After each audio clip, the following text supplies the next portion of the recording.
Teman-teman,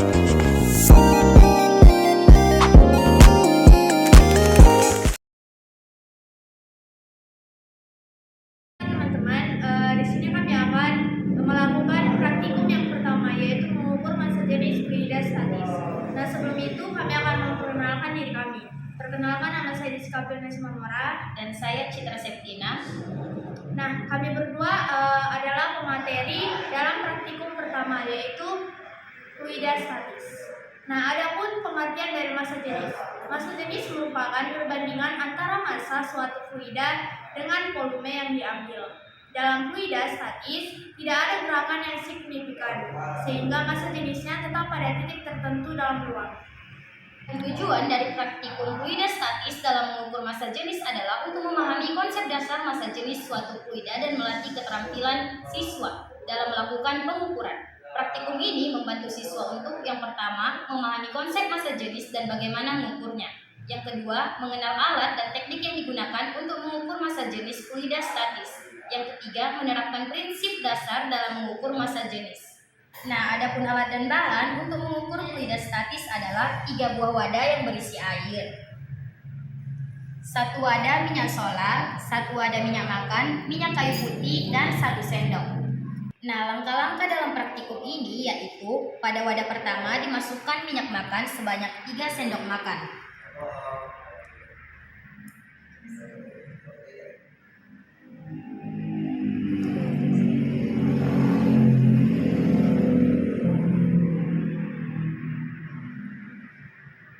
Lalu, pada wadah yang kedua diisi dengan minyak solar sebanyak 1 sendok.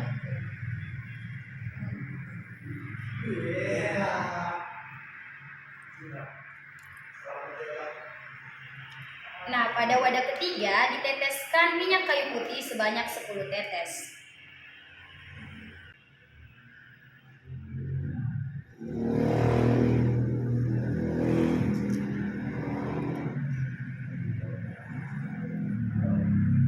Nah, selanjutnya untuk mengetahui hasilnya kita harus menunggu beberapa saat.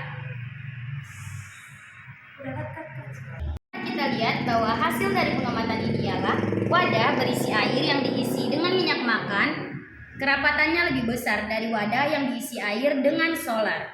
Lalu, wadah yang berisi air dan diisi dengan solar, kerapatannya lebih besar daripada wadah berisi air yang diisi dengan minyak kayu putih. Jadi teman-teman, kesimpulan yang dapat kami simpulkan dari praktikum kami yaitu mengukur massa jenis fluida statis, yaitu pada suatu benda atau fluida adalah perbandingan antara massa benda tersebut dengan volume yang diambilnya. Massa jenis yang dinyatakan sebagai besaran persatuan volume dan merupakan parameter penting dalam memahami sifat-sifat materi, terutama dalam konteks fluida. Pemahaman mengenai massa jenis membantu dalam berbagai aplikasi, termasuk dalam ilmu fluida, fisika, dan rekayasa.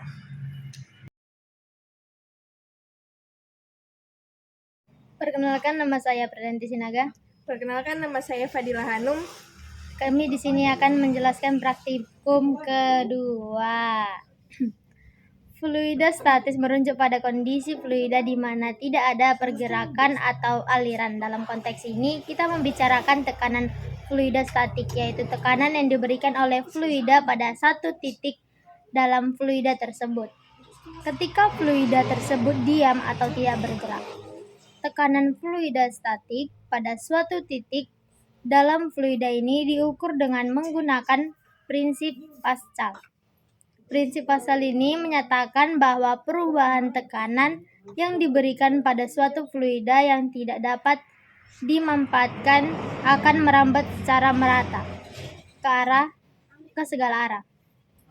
Dengan kata lain, tekanan pada suatu titik dalam fluida statik tergantung pada kedalaman atau tinggi fluida di atas titik tersebut, dan tidak tergantung pada bentuk atau wadah yang tempat fluida berada. Praktikum fluida statik bertujuan untuk memberikan pemahaman praktis tentang prinsip-prinsip dasar dalam mengukur tekanan fluida statik. Beberapa tujuan khusus yang dapat dicapai melalui praktikum ini melibatkan pemahaman konsep-konsep berikut, yaitu 1. Penerapan hukum Pascal. Praktikum fluidostatik dapat membantu siswa atau peserta praktikum untuk memahami dan mengamati secara langsung prinsip Pascal yang menyatakan bahwa tekanan yang diberikan pada fluida yang tidak dapat dimanfaatkan akan merambat secara merata ke segala arah. Peserta dapat memahami bagaimana perubahan tekanan pada satu titik dapat memengaruhi tekanan di titik-titik lainnya dalam fluida statik.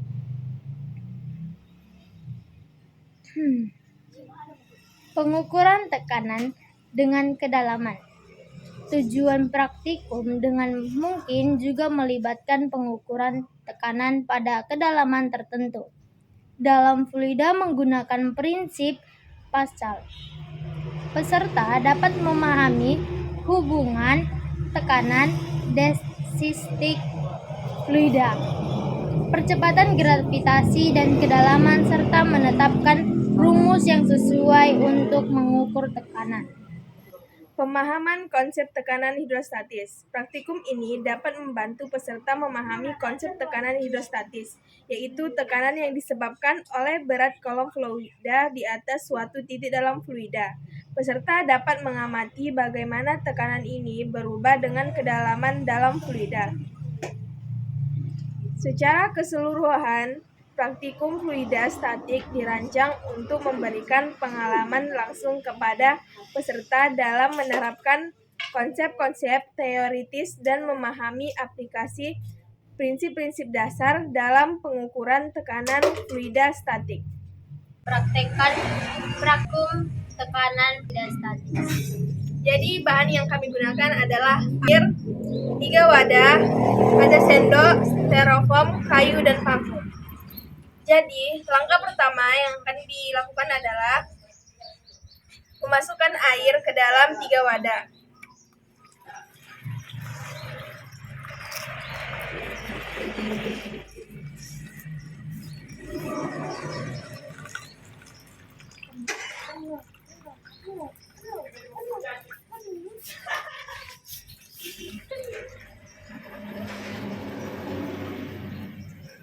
Langkah kedua, di wadah pertama kita masukkan paku, di wadah kedua kita masukkan kayu, di wadah ketiga kita masukkan styrofoam.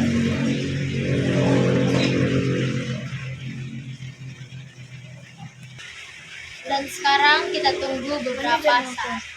Setelah beberapa saat, hasil pengamatan yang kami dapat ialah di wadah pertama pakunya tenggelam karena memiliki tekanan massa yang padat atau besar.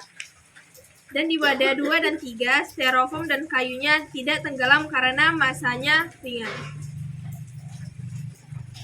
Dua ini kami menggunakan plastik yang berisi air, lalu kami akan bolongkan menggunakan jarum. Dan lihat yang akan terjadi.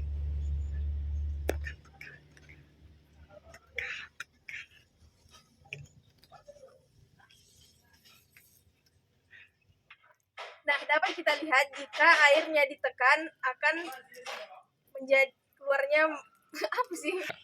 Nah, dapat kita lihat jika plastiknya ditekan, airnya akan keluar deras. Dan jika tidak ditekan, airnya akan keluar dengan sangat lambat. Kesimpulan dari praktikum fluida statik dalam mengukur tekanan melibatkan beberapa aspek penting.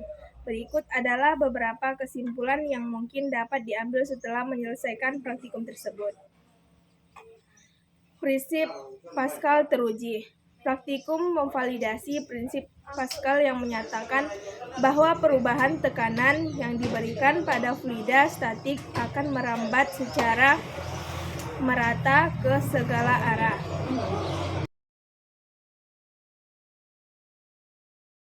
Perkenalkan, nama saya Fabio Valerio dan saya bertugas untuk melakukan praktikum yang ketiga, yaitu mengukur tekanan menggunakan alat manometer.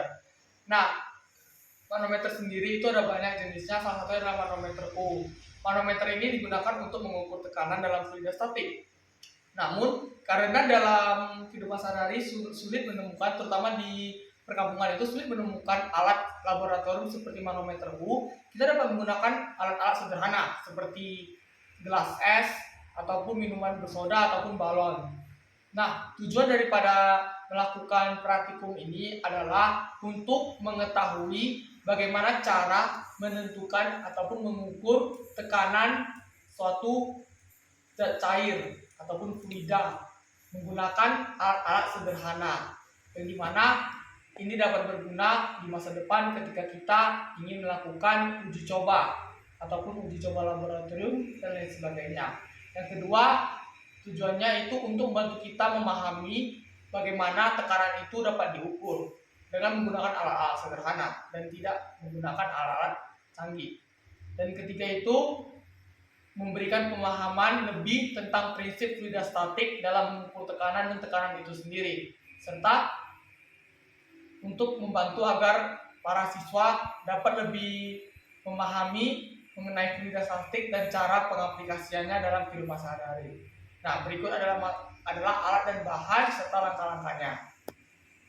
Halo, di sini saya akan menunjukkan alat dan bahan untuk praktikum ketiga, yaitu mengukur tekanan atau manometer. Nah, di sini yang pertama ada minuman bersoda, yang mana saya pilih Sprite. Minuman bersodanya bisa Fanta atau Coca-Cola, yang penting minuman bersoda. Kemudian yang kedua ada balon, dan yang ketiga ada wadah yang diisi dengan air. Keempat itu ada pipet untuk mengaduk nanti airnya, dan yang kelima itu ada baking soda. Nah, yang pertama, praktek pertama itu adalah mencampurkan air dengan baking soda. Mencampurkan air dengan baking soda itu tergantung berapa banyak air yang kalian miliki atau wadah yang kalian gunakan. Jika semakin besar, maka gunakanlah baking soda sebanyak mungkin sesuai dengan kebutuhan kalian. Di sini saya akan menggunakan takarannya sekitar setengah sendok makan atau 1 sendok makan saja.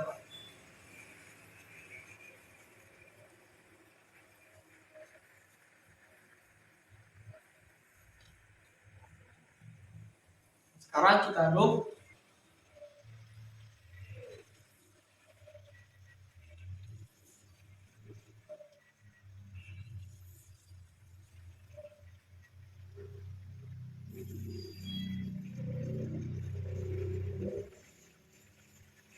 Dan kita tunggu beberapa saat. Nah, di sini dapat terlihat kalau tidak terjadi sebuah tekanan dikarenakan air dan juga baking soda itu menyatu atau melarut karena massa jenisnya hampir sama, sehingga baking soda itu bisa larut seperti air gula ataupun air garam. Jadi tidak terjadi tekanan yang signifikan ataupun yang besar, sehingga tekanannya tetap atau stabil. Nah, lanjutlah ke praktek kedua, yaitu menggunakan minuman bersoda yang ditutupi dengan balon dan juga yang dimasukkan dengan baking soda. Nah, di sini cara mudahnya itu sebenarnya bisa dengan memasukkan langsung baking soda ke dalam minuman bersoda. Namun jika terlalu terlambat, maka prakteknya akan gagal, sehingga saya menggunakan cara aman, yaitu masukkan baking sodanya saja ke dalam balonnya terlebih dahulu. Takarannya juga sesuai dengan ukuran dari botol tersebut. Nah, kemudian langkah selanjutnya itu memasukkan balon ini ke tutup botol dari Sprite ini. Oke. Nah, di sini akan saya masukkan dan mari kita lihat reaksinya.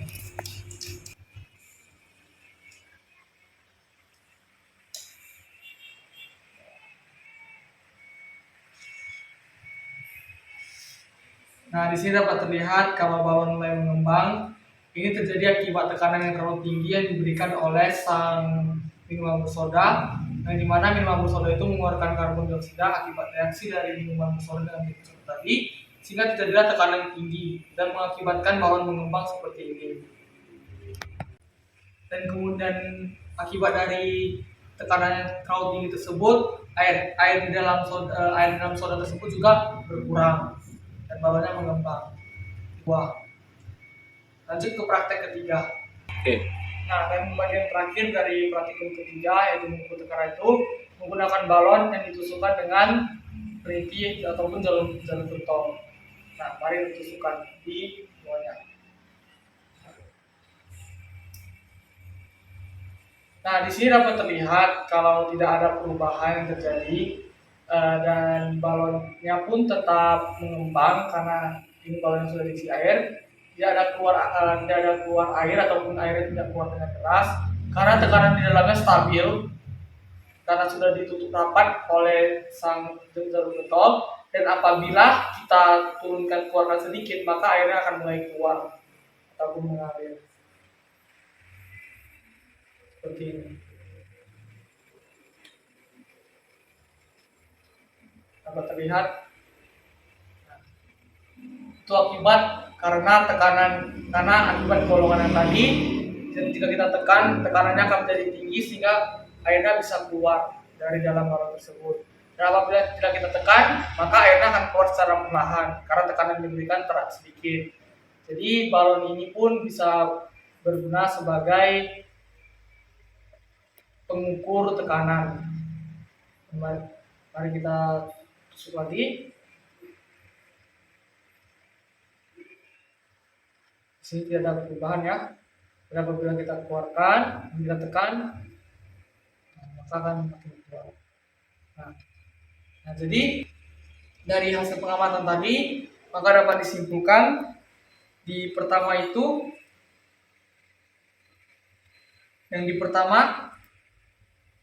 praktek pertama yaitu masukkan baking soda ke dalam air. Itu hasil pengamatannya tekanan tidak ada terjadi atau tidak ada terjadi tekanan karena baking soda akan larut dengan air. Kemudian di kedua itu terjadilah sebuah tekanan yang tinggi akibat masuknya baking soda ke dalam minuman bersoda yang ditutupi dengan balon, di mana balonnya itu akan mengembang akibat tekanan yang terlalu tinggi yang diberikan oleh soda dan baking soda tersebut.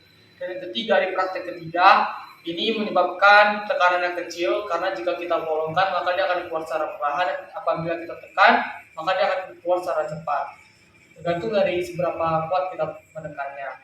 Nah, jadi kesimpulannya mengukur tekanan itu tidak hanya menggunakan manometer, tapi menggunakan alat-alat atau bahan sederhana seperti wadah es ini, balon, dan juga minuman bersoda pun kita sudah bisa mengukur tekanannya. Yang dimana ini tidak memiliki tekanan, di sini memiliki tekanan tinggi, dan di sini adalah tekanan sedang ataupun tekanan kecil. Tergantung dari kita yang memegangnya ataupun menekannya.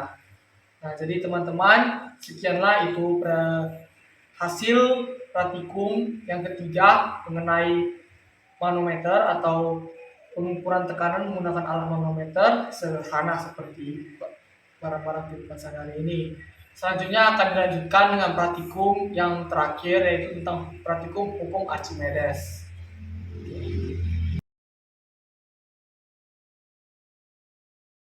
Perkenalkan, nama saya Seli Fadila. Di sini saya akan menjelaskan praktikum yaitu hukum Archimedes. Nah, di sini saya akan menjelaskan pengertian hukum Archimedes. Hukum Archimedes adalah prinsip fisika yang dirumuskan oleh ilmuwan Yunani kuno, Archimedes, pada abad ke-3 sebelum Masehi. Hukum ini menjelaskan fenomena apung dan tenggelam dalam suatu fluida, seperti air.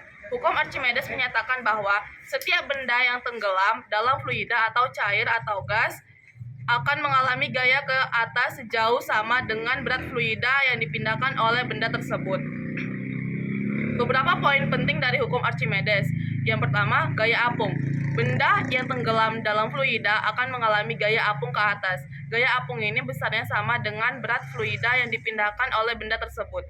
2. Gaya tenggelam. Hukum Archimedes juga menjelaskan bahwa gaya apung akan sebanding dengan berat fluida yang dipindahkan oleh benda, sehingga objek yang lebih padat daripada fluida atau berat jenisnya lebih besar akan tenggelam, sementara objek yang kurang padat akan mengapung. 3. Prinsip kerja kapal laut. Hukum Archimedes merupakan dasar untuk menjelaskan mengapa kapal laut dapat mengapung. Ketika kapal laut direncanakan dengan volume yang cukup besar, kapal dapat mengapung karena beratnya lebih kecil daripada berat fluida yang dipindahkan. Praktikum hukum Archimedes menggunakan telur bertujuan untuk memberikan pemahaman praktis tentang konsep hukum Archimedes dan menerapkannya pada objek tertentu. Dalam hal ini, telur. Beberapa tujuan khusus dari praktikum ini melibatkan 1. Verifikasi hukum Archimedes. Praktikum ini dapat membantu siswa atau peserta praktikum untuk memverifikasi sendiri prinsip-prinsip hukum Archimedes dengan menggunakan telur sebagai objek. Mereka dapat mengamati dan mengukur gaya apung yang bekerja pada telur yang tenggelam dalam air. 2. Pemahaman gaya apung. Praktikum bertujuan agar peserta dapat memahami konsep gaya apung dan bagaimana gaya ini berkaitan dengan berat dan volume objek yang tenggelam dalam fluida. Telur yang tenggelam dalam air akan mengalami gaya apung yang setara dengan berat air yang dipindahkan oleh telur tersebut. Oke, baiklah. Di sini sudah ada bahan-bahan untuk praktikum hukum Archimedes, yaitu ada 3 wadah yang berisi dengan air, yang kedua ada garam, yang ketiga ada telur 3 butir, dan 1 sendok. Nah, berikutnya adalah langkah-langkah hukum Archimedes. Yang pertama adalah isi air di wadah. Yang kedua, tuang garam yang di wadah pertama lebih banyak.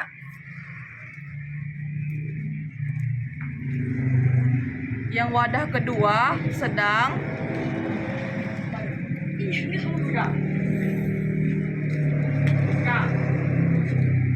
Dan wadah ketiga sedikit.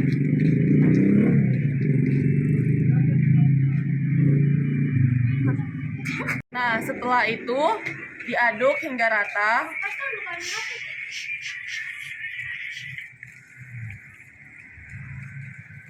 Sampai semuanya larut. Ini wadah pertama. Wadah kedua.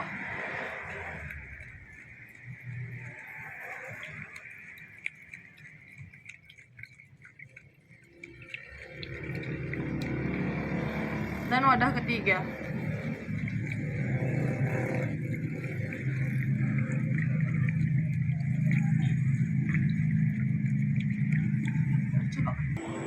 Nah, setelah itu kita masukkan 3 butir telur di dalam 3 wadah juga.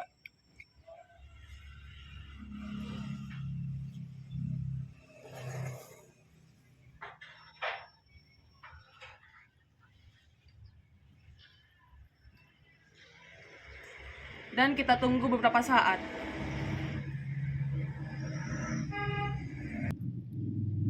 Nah, ini hasil dari menunggu berapa menit, yaitu wadah pertama telurnya mengapung, wadah kedua mengapung tetapi setengah, dan wadah ketiga tidak mengapung. Nah, wadah pertama telurnya mengapung sampai atas, yang kedua telurnya mengapung setengah, dan yang ketiga telurnya tenggelam. Berikut beberapa kesimpulan yang mungkin dapat diambil. 1. Verifikasi hukum Archimedes. Praktikum ini berhasil membuktikan dan memverifikasi prinsip-prinsip hukum Archimedes.